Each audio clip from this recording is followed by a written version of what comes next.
It's pretty safe to say that since The War Within came out, I haven't had much of a life. Matter of fact, if I type slash played, granted I used a boost because I wanted to try a hunter, at level 80, I have right around 3 days and 14 hours, which is a lot. That's a little over 80 hours at level 80, and this expansion is pretty new. So, like I said, I haven't been doing much. Our item level is currently at a 583.56. Our renowns are looking good. 9 at Dorn, 8 Assembly, 7 Hollowfall, and 8 in the Severed Threads.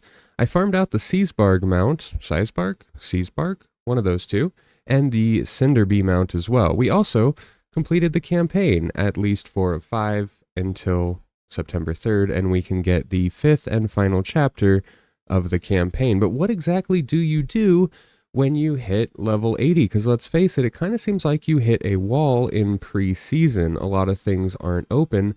Matter of fact, if you go down to some things like the Delver or the Catalyst, it'll still show you how many days you have to unlock it. That means we have 10 days to get our shit in line before things like Mythic Zero drop, and things like our Weathered Harbinger crests really aren't worth anything, as it seems like even heroic item level drops are going to be upped with the season drop, or maybe a month after the season drop. So once you hit level 80, the first thing you should do is complete the campaign up until you can. This is for one very specific reason, as completing the campaign up until this point will give you your first Spark of Omens. Now, the Spark of Omens being used to craft the Omen crafted starting at item level 596 epics. Now, unfortunately, I crafted one that I probably don't really want anymore. So make sure when you're doing this, you don't make the same mistake and you craft the exact thing that you're going to need. Remember, look at set pieces, look at what's coming. Remember, recrafting is going to get that up to about a 616 item level eventually. So make something that's not going to be easily replaced. The next thing is your professions. Professions are going to be extremely important in this expansion, not just for making money, but also for gearing up and gaining other things. Now, unlike Dragonflight, if you go to a crafting table and look at your crafting orders, you'll notice that there is now patron orders. These are AI or bot generated orders that give specific rewards. For instance, if we click on this one, we'll see that we can actually get 2 leatherworking knowledge and this nice little Artisans Consortium payout just by crafting these. Now, anything with a green check mark means that the materials are provided for you. Anything with the yellow means that you will be providing these. But by doing these orders as soon as you can, you will start accruing a ton of knowledge for whatever profession you are in. On the point of professions, all professions have 24 knowledge points that you can acquire through hidden treasures throughout the War Within. Wowhead has a wonderful article on this showing you the exact waypoints of all the treasures so you can quickly get 24 knowledge points in both of your professions. Of course, I'll leave a link to this article down in the description below, but as always with Wowhead, extremely nice guide. You just go through and collect all these treasures, and each one will give you a nice little knowledge boost. On the topic of making gear, finding gear is extremely important. When it comes to the 584 legs, 584 helm, and the 584 chest, we're actually going to be getting those from Renown. So if we look at the Council of Dornegal and we go right to 7, we can see that at 7 Renown with Dornegal, we may acquire Veteran Shoulder Armor. Now that's just the Council of Dornegal. If we go down and look at the Assembly of the Deeps, you'll see at Renown 8 with Assembly of the Deeps, we can receive our Veteran Head Armor starting at 584 as well. And then once more, if we go to Hollowfall Arathi, go to 7, we can see that we gain Armory access at Renown 7 with Hollowfall, which will give us the 584 chest armor. So just by going through the story and doing some side quests, Hollowfall was the only one that actually did not give me the renown needed for the armory access just by completing the main storyline. I did have to go back and do some side quests as well, but those 3 renowns are going to be the most important when it comes to gear. On the topic of gear and other important reagents, you want to be making sure that you do your special requests. Now, if you haven't done these, go ahead and open your map. Right now, the one is in Hallowfall that we just completed in the northern side. You will have a special quest that instead of, like, let's say, these little diamonds that you see on the world quest, there will be a lock, like a padlock on it. All you have to do is complete 3 world quests in the area and then go complete the special request, and you will get an epic chest which can contain gear and coffer keys used for bountiful delves. I know many people have said this, but I want to reverberate it. If you get those coffer keys, do not use them until the season starts, so you can use them on a higher level delve. Whether or not you're someone that likes PvP, getting all of the PvP recipes for your class, or rather for your profession, is going to be really important, as that's going to make you a ton of money. It's going to make your friends and guild really happy that you can craft them, and if you ever do want to get into PvP, you have the option available. So, in Dornogal, in the Isle of Dorn, we're going to go down to the foregrounds, or forge grounds, rather, and we're going to find Hotharn, Competitor's Recipes.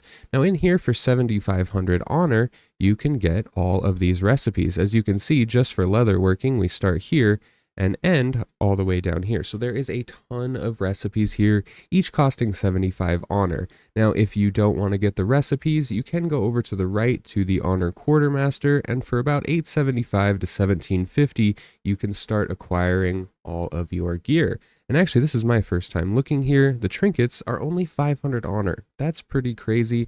Again, this is right in the forge grounds. We do have a war mode quartermaster, but unless you're in war mode, you're not doing much with him. Right outside of the forge grounds, you are going to find Rufius. Rufius is going to give weekly and somewhat be it daily quests, it seems, for PvP related activities. If you turn war mode on, you can get an additional quest that will still remain if you turn war mode off.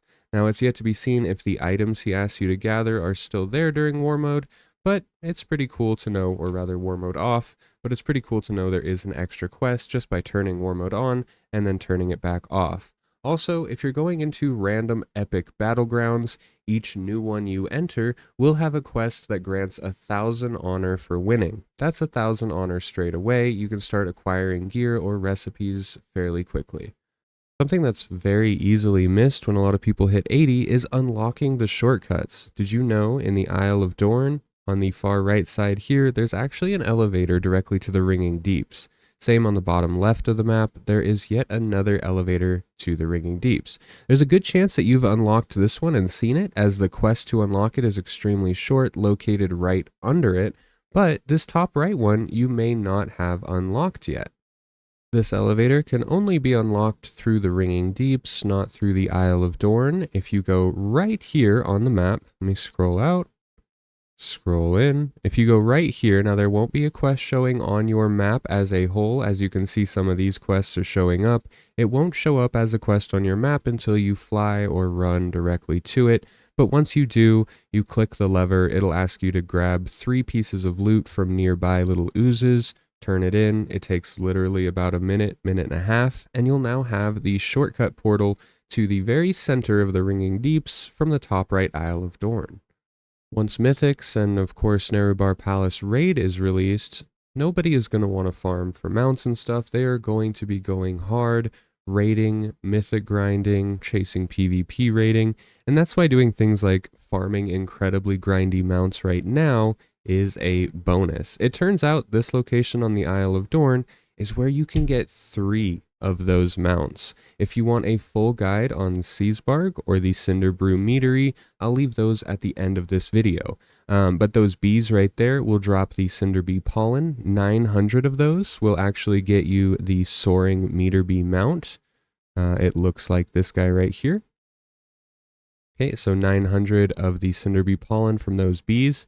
If we grab the Searsbarg mount, or the Searsbarg Vial of Blood, he's a rare spawn that spawns right here and will drop a Vial of Blood. If we get his Vial of Blood, we're going to have to come to this cave right here. Boom, right there, there's the entrance on the Isle of Dorn, and farm Nerubian Chitin, Nerubian Venom, and eventually Nerubian Blood. Now the last final part has to be done in Azj-Kahet, but the majority of it can be done right here in this cave.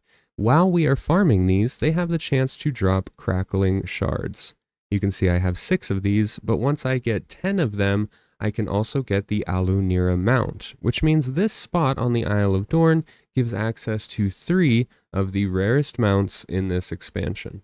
Something that I'm actually working on now, and something I probably should have done prior to all of the other grinding that I've done, is getting the Pathfinder. So the Pathfinder is going to actually unlock Steady Flight or the other flight mode within Khazalgar if you're someone that doesn't like the dragon riding.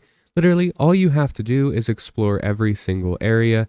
The only one I have left is in Hallowfall, this little area, and then I'll get it. I've just been lazy, but we're on our way there. However, getting this is relatively easy. You don't have to fight anything, it doesn't take much time, and you can kind of just soar around collecting the runes for the other achievements as well while you're doing it, and then you can actually unlock the normal flying. Located in the Ringing Deeps right there at coordinates 5964, you're going to find this Nuka vending machine. Now this vending machine is going to give you a 34 slot bag, which is warbound until equipped simply by doing the code 3, 4, 1, and 2. Once you enter that code, a little slot is going to open up at the bottom of the machine with a loot symbol, and you'll be able to get your 34 slot bag. Now this is one of 2 34 slot bags that we can get for free in the beginning of the expansion. The next bag is actually located in northern Hallowfall, right near the Priory of the Sacred Flame at coordinates 3038. You can see it's right here on the very tip of the ledge. Regardless, we walk right up to it, grab it. I'm too tall on this mount. We walk right up to it, grab it, and we have our other 34 slot bags. So there you go, 2 34 slot bags in like 60 seconds time.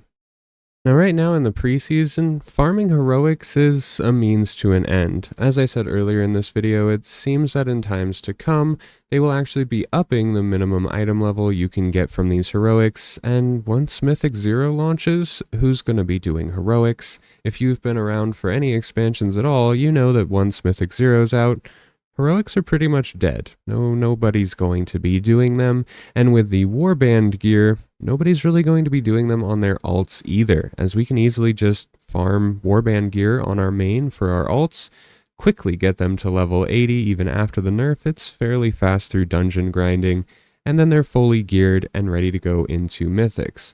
So I would spend my time not grinding heroics and doing evergreen things like leveling your professions, farming your mounts that you're going to have in a decade when their 37th expansion is out, and hopefully it's better by then. Anyways, our fingers are crossed. If you can think of anything else that you enjoy doing at level 80, definitely let me know in the comments down below, because like I said, I have almost 100 hours into this expansion already, and that's kind of hard to believe, but well, here we are. So let me know down below.